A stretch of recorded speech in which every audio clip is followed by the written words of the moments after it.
once again. Welcome to Mitzi's Kitchen. I think this is volume 3.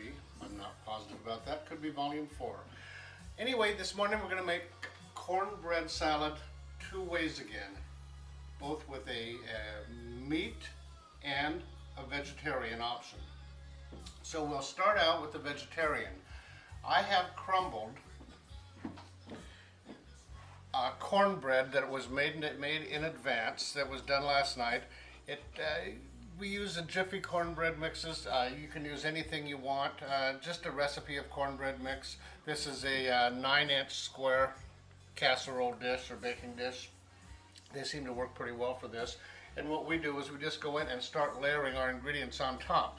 What we have are pinto beans. This is 1 15-ounce can, approximately a cup of diced green pepper, a cup of diced green onion, and a cup of bacon substitute, which is a Morningstar Farms product, just called breakfast strips, I believe. And then we have our dressing. It's a very simple dressing, which is just 1 cup of dill pickle juice combined with 1 cup of mayonnaise. That's going to be poured over the top of everything once we get it set up. So let's start out by getting our pinto beans on here. You just want to drain most of the liquid off of these because your dressing is pretty thin itself, so you don't really want to use too much of the liquid from the beans. Go in with your diced green pepper. These are approximations. Nothing is, you don't have to use exactly a cup. More or less works just fine. Get that on there. Then we go with our green onions.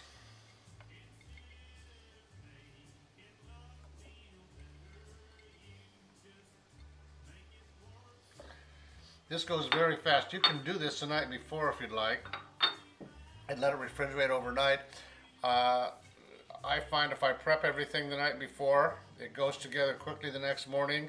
Just put it in the refrigerator for a couple hours before you use it. Let all of that dressing sit in with the your vegetables, and your cornbread will soak it all up. Okay, now for the, let's go kind of evenly on top of this, as evenly as you can. So you get everything covered.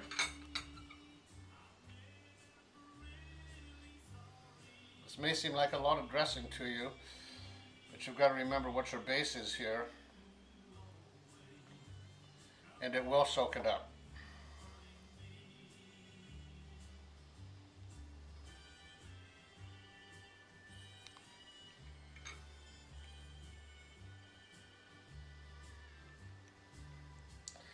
I haven't found anyone yet that doesn't like this salad. And the vegetarian is just as good as the one with the bacon in it. Okay, that one's finished. All we do now is cover this with a little plastic wrap, stick it in the refrigerator, let it sit for a couple hours, and you have cornbread salad vegetarian style. So we'll set that aside and we'll do the meat one. Now, I'm using the same pan that I baked this cornbread in last night. Why do more dishes than you have to? Just kind of come in here and break it up a little bit so you can work it with your hands. It's easy to crumble.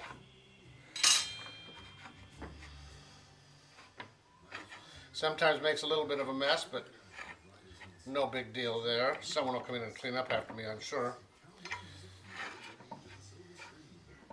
Just like that. You can have a few big chunks in there. Like once they soaked with the dressing, you never know it. Okay, once again we have our pinto beans.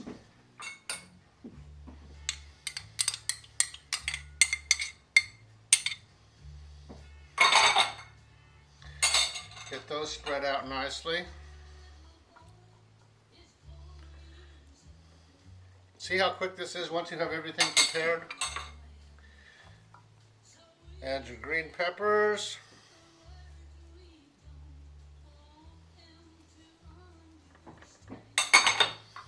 Green onions.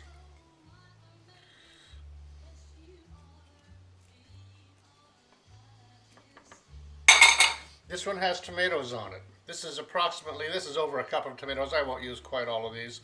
Now I didn't put them on the last one. I normally would, but I made it especially for my partner Wade. He doesn't care for fresh tomatoes.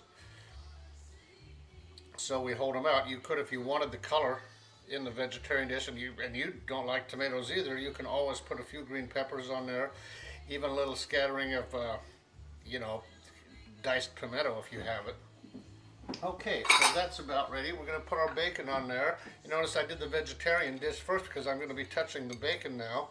We don't want any cross-contamination there. One more thing I should add, that whenever you're using a prepared product like the canned beans, be sure to read your label. Make sure that they're not adding any kind of chicken stock or beef stock or lard or anything like that for the vegetarian one. Okay, then we just put the dressing on here, same as before.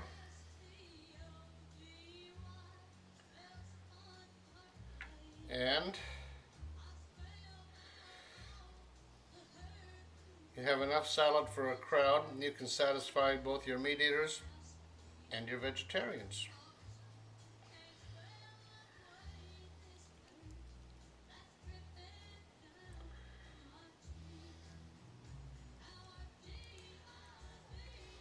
See that one run over the side a little bit.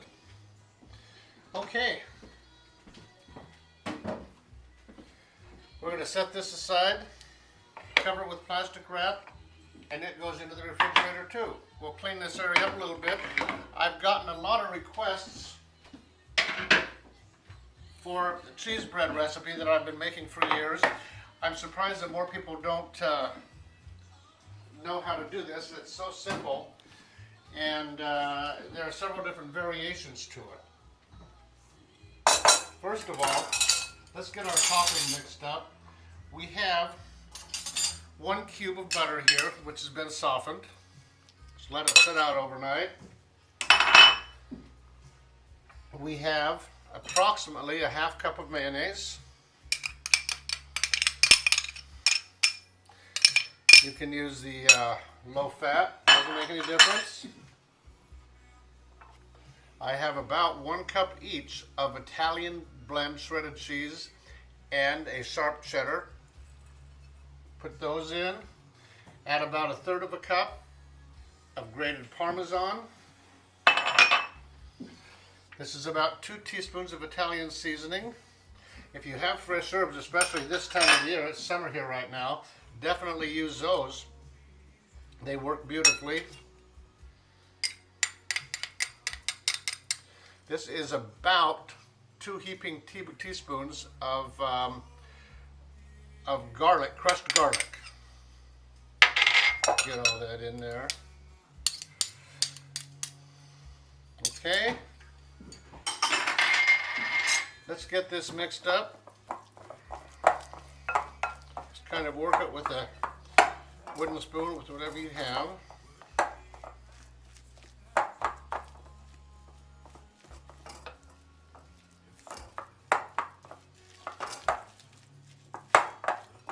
You can see why you want your butter to be soft for this. A little tough to mix it when it's too cold.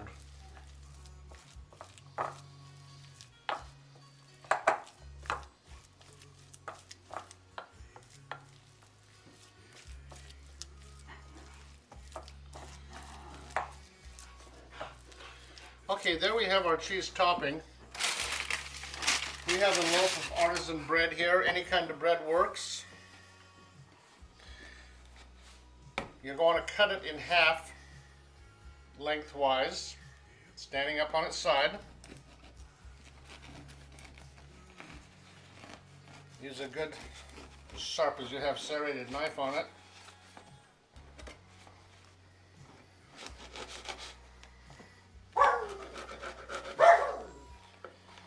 Okay, there we go. Now, just take your spatula, spread your cheese mixture over the top.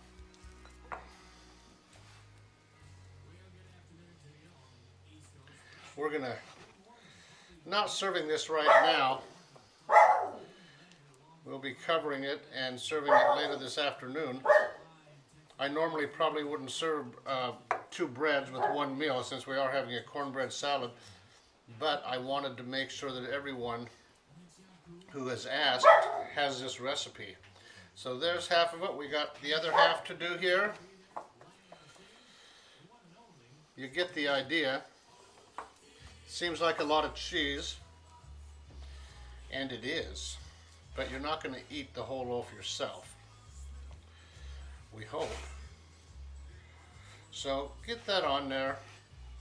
What you do, I'll refrigerate this, but you certainly don't have to.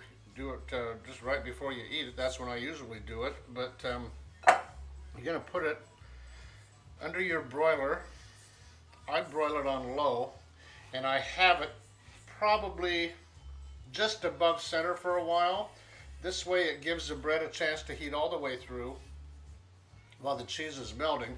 If you have it on your top broiler rack and you have it on high, what's going to happen is your cheese is going to brown too quickly, maybe start to burn even before your bread gets heated through. So there you have it. You certainly don't have to use that much cheese if you don't want. Cut the quantity in half if you'd like to.